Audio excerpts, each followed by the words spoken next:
உன்னை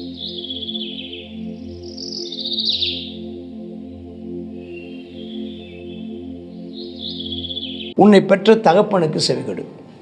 உன் தாய் வயது சென்றாமல் அவளை அசட்டை பண்ண. தாயும் தகப்பனும் ரொம்ப கவனமாக இருங்க. சத்தியத்தை வாங்கு, அதை வைக்காத. ஞானத்தையும் உபதேசத்தையும் புத்தியையும் வாங்கு. நீதிமானுடைய தகப்பன் களி கூறுவான், ஞானமுள்ள பிள்ளையை பெற்றவன் அவன் சந்தோஷப்படுவான். அப்போ உன்னுடைய பெற்றோரை சந்தோஷப்படுத்து, உன்னுடைய ஆவிக்குரிய பெற்றோரை சந்தோஷப்படுத்து. அதை விட உனக்கு வேறு என்ன? அதை விட உனக்கு நீ ஒரு இடத்துல வேலை பார்க்குறியா, உன் எஜமானை சந்தோஷப்படுத்து. ஒரு இடத்துல வேலை பார்க்குறியா, மேனேஜரை சந்தோஷப்படுத்து. இன்றைக்கி இதுக்கெல்லாம் தப்பான வார்த்தையை சொல்லி கொடுத்துட்டாங்க. அப்பா அம்மாவை பிரியப்படுத்தினா அது தப்புன்னு அது போயிடுச்சு. ஆவிக்குரிய பெற்றோரை சந்தோஷப்படுத்துறது. ஏன்னா பாப்பா என்ன, அவன் நீ அவங்கள ஏமாற்ற பார்க்குறையா, நீ காக்கா பிடிக்கிறாயா, நீ ஐஸ் வைக்கிறாயா, அப்படி தான் சொல்லி ஒருத்தர் சந்தோஷப்படுத்துகிற மாதிரி நம்ம வாழ்ந்தாலே அதை கொச்சைப்படுத்துகிற காலகட்டமாக இருக்குது. ஏன்னா காரியத்தை சாதித்துக் கொள்வதற்காக சந்தோஷப்படுத்துவதல்ல, நான் சரியான வழியில் நடப்பதனாலே சந்தோஷம்.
கர்த்தருடைய பரிசுத்த நாமத்திற்கு மகிமை உண்டாவதாக.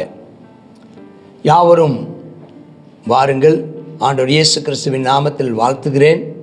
இன்றைக்கு நீதிமொழிகள் 23 தொடர்ந்து 1ஆம் வசனத்திலிருந்து 3ஆம் வசனம் வரைக்கும் ஒரு குறிப்பிட்ட ஒரு வார்த்தை. நீ ஒரு அதிபதியோட போஜனம் பண்ண உட்கார்ந்தார். ஒரு வீட்டுக்கு விருந்து கூப்பிட்ருக்காங்க, பல பேர் உனக்கு முன்பாக இருக்கிறாங்க. அப்படி இருக்கும்போது உனக்கு முன்பாக இருக்கிறத நன்றாய் கவனித்து பார். முன்னே என்னெல்லாம் சாப்பாடு வச்சுக்கணும் பார். நீ ரொம்ப போஜன பிரியனாக இருந்தால் உன் தொண்டையில் கத்திய வை. எல்லாத்தையும் திங்கணும்னு ஆசைப்படாது. எல்லா ருசியில் பதார்த்தம் இச்சியாத. அவைகளை குறித்து கவனமாக இருங்க. அது சில நேரங்களில் உன்னை ஏமாற்றுவதற்காக வைக்கப்பட்டதான ஆகாரமாக கூட இருக்கலாம். ஏமாந்துடாது. உன்னை ஏமாத்துற சின்ன எல்லா விருந்துகளும் உன்னை ஏமாற்றுவதற்கு கூட சில விருந்துகள், உன்னை ஏமாற்றுவதற்காக கூட சில விருந்துகள் என்ன செய்யப்படும், ஆயத்தமாக்கப்படும். ஜாக்கிரதையார். இதை விருந்துக்கு கூப்பிட்டாங்கன்னு சொல்லி ரொம்ப பெருமைப்பட்டுட்டு போயிடாத. சில நேரங்களில் சில விருந்துகள் வேதாந்தத்தில் இருக்குது. சில விருந்துகள் கள்ளத்தனமான விருந்துகள். அப்சலோம் ஒரு விருந்து வச்சான், ஆனால் அது ஒரு நல்லெண்ணத்தோடு வைக்கப்பட்ட விருந்தல்ல. அநேகர் அவன் விருந்துக்கு போனாங்க, அவர்களை தவறாய் பயன்படுத்தி கொண்டான். இப்படி பல விருந்துகள் இருக்குது. அதனால தான் விருந்துகளில் கவனமாயிரு. சரி, அடுத்தது 4ஆம் வசனத்திலிருந்து அவன் 4-5 வசனத்தை பார்த்தீங்கன்னா அங்கே என்ன சொல்லப்பட்டிருக்குன்னா, ஐஸ்வர்யவான்கள் ஆக வேணும்னு ரொம்ப ரொம்ப பிரயாசப்படாது. காசு வேணும், பணம் வேணும், முன்னுக்கு வரணும், ரொம்ப செயல்படாத, கடைசி மாட்டிக்குவேன். சுய புத்தியை சாராத. அது அப்புறம் தானாக உன் சுய புத்தியை இழந்துடாதன்னு அர்த்தம். அது எப்படி இருக்குன்னா, சுய புத்தியை இழந்துடாத, உன் சுய குடும்பத்தை இழந்துடாத, உன் சுய அறிவை இழந்துடாத, உன் சுய வாழ்க்கையை இழந்துடாத. பணம் வேணும் தான். பணம் வேணும் பிரயாசப்பட்டு அப்புறம் பணம் வந்ததுக்கப்புறம் அனுபவிப்பதற்கு குடும்பம் இல்லை. திரும்பி பார்த்தா குடும்பம் இருக்காது. பணம் வந்துருச்சு, ஆனால் குடும்பம் போயிடுச்சு. இல்லாமல் போகும் பொருள் மேலே கண்ணை பறக்க விடாத. அது அதாவது பணம்ங்கிறது அது ஒரு தொடுவானமா. இந்தா வந்துடும். அது கழுகை போல் சிறகடித்து உண்டு பண்ணி கொண்டு ஆகாயமாக பறந்து போகும். ஒரு கழுகு பிடிக்கிறதுக்கு ஒருத்தர் போகிறான்னு வச்சுக்கோங்களேன், இந்த பிடிச்சிடல, இந்த பக்கத்தில் போகும்போது தத்தி தத்தி அடுத்த பக்கம் உட்காரும். நினச்சிக்கிட்டான் அதுக்கு பறக்க தெரியாது போல், எப்படியும் பிடிச்சிடலான்னு. ரொம்ப கிட்ட போய் பிடிக்க போகிற நேரத்தில் பறந்து ஒரேடியாக மேலே போயிடுமா, ஆகாய மார்க்கமாக பறந்து போயிடுமா. அப்புறம் தான் திரும்பி பார்ப்பாய், உன் வீட்டை விட்டு நீ வெகு தூரம் வந்திருப்பாய். வேண்டாம், இல்லாத பொருட்கள் பணத்தின் மேலே, ஆமாம், நீ அதை பிரயாசப்படாத. வேணுமா கர்த்தரிடத்தில் கேளு. இப்போ அதான் இந்த இது கர்த்தரிடத்தில் கேளு. பணம் வேணுமா கர்த்தர்கிட்ட கேளு. நீ எடுக்கிற பிரயாசத்தினால நீ ஒன்றும் பெருசாக சம்பாதிச்சிட முடியாது. அவங்க அங்கே போனால் 10 ரூபா வந்துடாதா, இங்கே போனால் 10 ரூபா வந்துடாதா, ஸ்தோத்திரம், இங்கே போனால் ஒரு 5 ரூபா வந்துடாதா, அப்படி அது கர்த்தர் பார்த்து நம்மளை ஆசீர்வதிக்கலைன்னா நம்ம சுய பிரயாசம் அல்ல. ஆகையினால் நீ நாம் இருக்கிறதையும் இழந்து விடாதபடி நாம் கர்த்தருக்குள்ளே நினச்சி சரியாக அந்த அந்த ஐஸ்வர்யத்தை நீ என்ன செய்யாத, அதுக்காக ஐஸ்வர்யம் வந்து ரொம்ப அவசரப்படாத, பிரயாசப்படாத. சரி, அடுத்தது அதே மாதிரி அங்கே விருந்தை பற்றி சொன்னாங்க, வஞ்சகம்னு சொன்னார். இங்கே ஒரு விருந்து, வன்கண்ணனுடைய ஆகாரத்தை புசியாத. கஞ்சர்கள் உணவு தருவாங்க, அவனுடைய ருசியுள்ள பதார்த்தங்களை இச்சியாத. ஏன், அவனும் நல்ல ஒரு ஆகாரம் தர்றான். முதல்ல சொன்னது அதிபதின்னு சொன்னாங்க, அது அதிபதி அல்ல. அங்கே சொல்லும்போது என்னென்னா, நம்மளை ஏமாற்றுவதற்காக என்ன செய்யக்கூடலாம், நம்மளை ஏமாற்றுவதற்கோ அல்லது நம்மகிட்ட ஒரு கையெழுத்து வாங்குவதற்கோ கூட என்ன செய்யலாம், அது இருக்கலான்னு. இங்கே வந்து பார்க்குறோம் வன்கண்ணன், அவன் கஞ்சன். ஏன்னா அவன் ஒரு விருந்து வச்சான்னா அவன் காரணம் இல்லாமல் விருந்து வைக்க மாட்டான். ஒரு கஞ்சன் விருந்து வைக்கிறான்னா அந்த விருந்துலையும் அவன் என்னத்தை தான் பார்ப்பான், அதில் அவன் வரும்படி இருக்கான்னு பார்ப்பான். அதனால் நீ கவனமாயிரு, நீ எச்சரிக்கையாயிரு அப்படின்னு பார்க்க. அடுத்தது 9வது வசனம், மூடனுடைய செவிகள் கேட்க பேசாத. 9, நீ பேசு, இந்த துன்மார்க்கன் காதில் விழாமப்படி பேசு.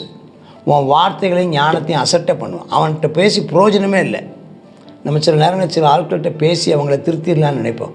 சில ஆட்கள்கிட்ட நம்ம ரொம்ப பேசி அவங்கள கன்வின்ஸ் பண்ணிடலாம், அவங்களுக்கு எடுத்து சொல்லலாம், அவங்களுக்கு விளக்கி சொல்லலாம், அவங்க புரிஞ்சுக்கிற மாதிரி பேசலாம் அப்படிலாம் நம்ம முயற்சி பண்ணுறோம். பார்த்தீங்களா, பேசி பிரயோஜனம் இல்லை. அவன் துன்மார்க்கன். அவன் காதில் விழும்படி எல்லாத்தையும் பேசி அறிவுரைகள்லாம் மதிக்க மாட்டான், விட்டுடு போட்டு. அடுத்து 10வது வசனம், 10, 11, இந்த பூர்வ எல்லைக்குரிய மாற்றாது. அப்போ இது எதை குறித்து சொல்லப்படுதுன்னா, நிலங்களை குறித்து சொல்லப்படுது. நான் முதல்ல சொன்னது வந்து ஆமாம், அப்போ ஆண்டவர் தான் நம்ம எல்லையை அதிகமாக்கணுமே தவிர நீங்களே அந்த எல்லைக்குரிய மாற்றாத. அது வந்து இன்றைக்கி வரைக்கும் இந்த ஒரு விஷயம், அந்த எல்லைக்கல்லை வந்து யாராவது புரட்டிட்டான்னா ரொம்ப அது ரொம்ப பெரிய குற்றம். அது திக்கற்றவருடைய நிலங்களை அபகரிக்க பார்க்காத. அவருடைய மீட்பர் வல்லவர், அவர் உன்னோடே வழக்காடுவார். அதனால் எல்லைக்குரிய மாற்றாத, அடுத்தவங்க நிலத்தை உங்கள் மனத்தோடு சேர்த்துக்க பிரயாசப்படாத. அது மாதிரி ஏழைகள் திக்கற்றவர்கள் அவளுக்கு இருக்கிற அந்த கொஞ்ச நிலத்தையும் நீ அபகரித்து கொள்ளலான்னு நினைக்காத. காசு கொடுத்து வாங்கி அவளை துரத்தி விட்டுடலான்னு நினைக்காத. பாவம் குடியிருந்துட்டு போகட்டும். பைபிளில் ஒரு நாபால் கதைன்னு ஒன்று இருக்குது. நாபாலுக்கு இருந்த அந்த கீரை தோட்டத்தை இவன் திராட்சை தோட்டம் ஆக்கணும்னு சொல்லி பிடுங்கிறதுக்காக அவன் கொன்னே போட்டாங்கிறத பார்க்குறோம். ஆகையினால் இந்த பணத்து மேலேயும் நீ கண்ணு வைக்காத, இந்த மண்ணு மேலேயும் கண்ணு வைக்காத. கர்த்தர் உன்னை பாதுகாப்பாராக. உன் இருதயத்தை, அடுத்தது 12ஆம் வசனத்தில் இன்னொன்று சொல்கிறார், உன் இருதயத்தை புத்திமதிக்கு அறிவை வார்த்தைக்கு செவி கொடு. அதான் முக்கியம்.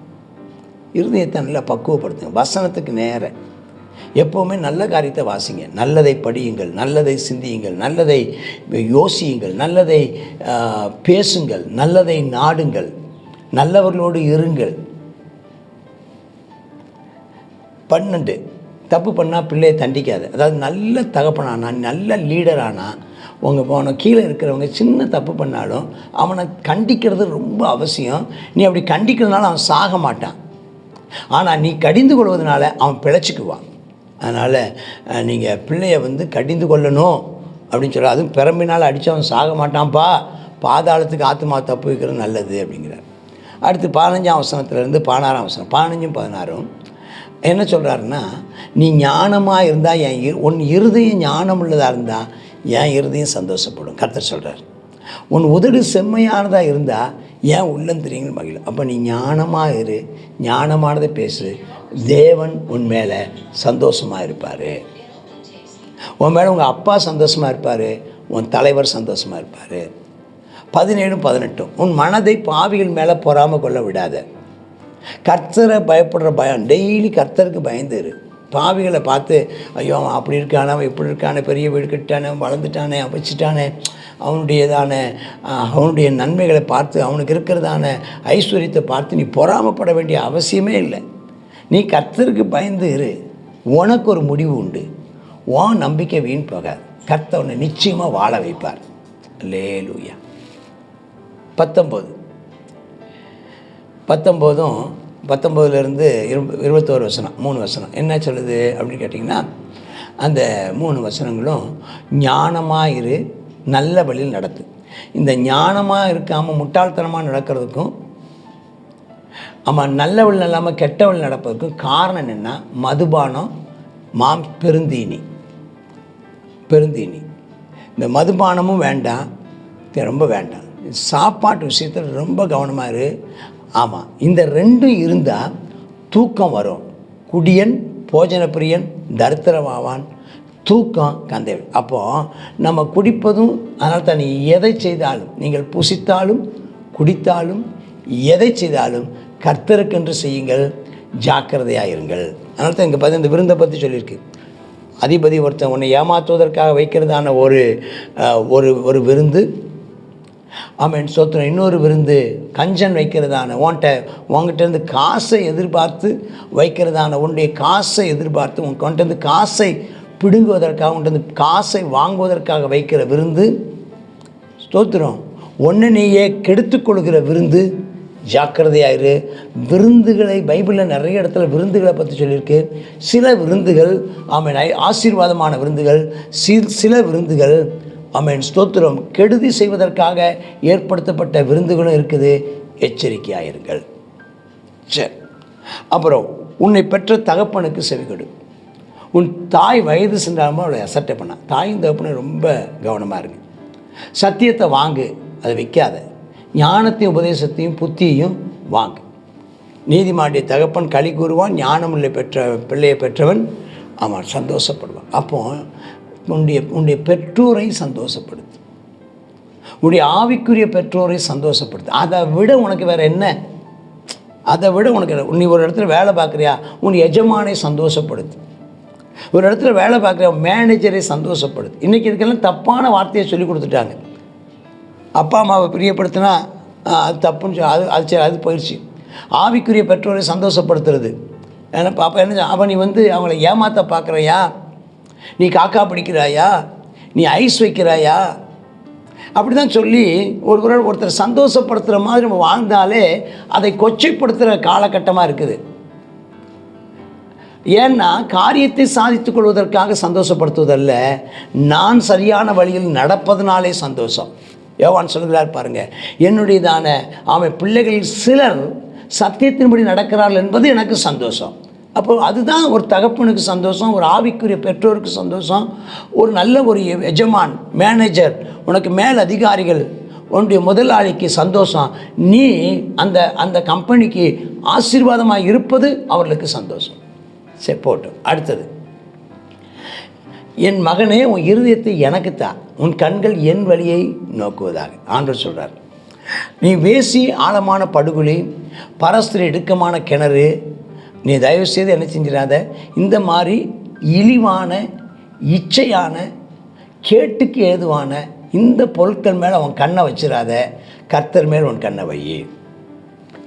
அவர்களை பின்பற்றாத, கர்த்தரை பின்பற்று. 29ஆம் வசனத்திலிருந்து 35ஆம் வசனம் வரைக்கும் ஒரே விஷயத்தை சொல்லுது. ஒரு விஷயம் 35ஆம் வசனம் வரைக்கும், 29 to 35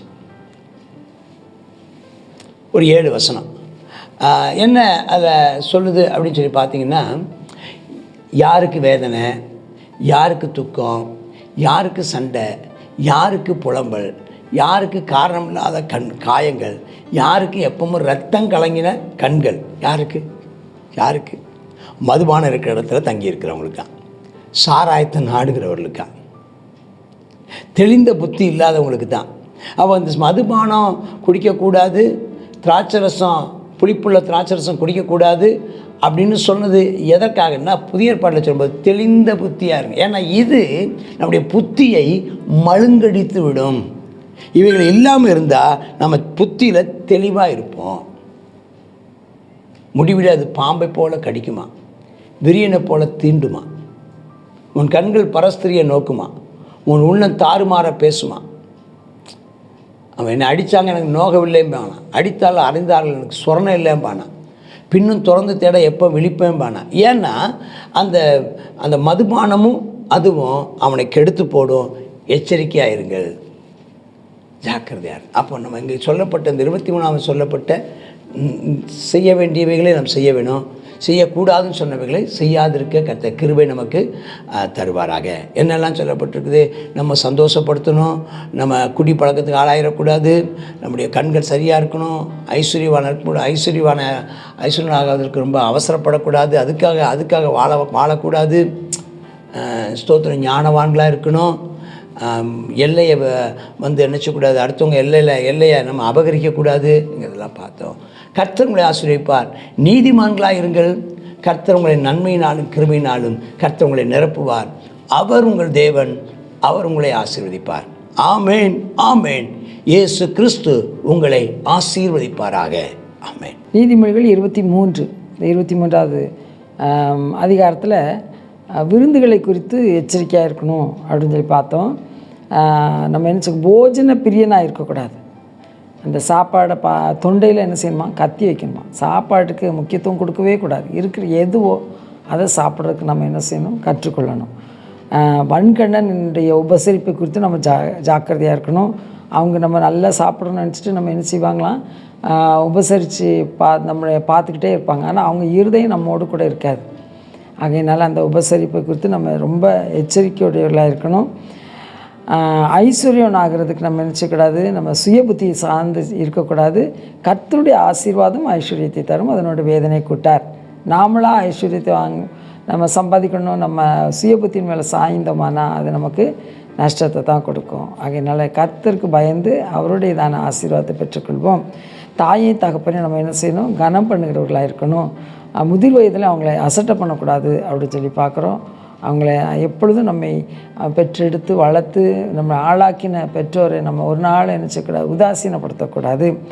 கடைசியாக வேசி, பரஸ்திரி, அடுத்தது மதுபானம், இவைகளுக்கு நம்ம விலைக்கு பாதுகாத்து கொள்ள நம்ம தீவிரிக்கணும்.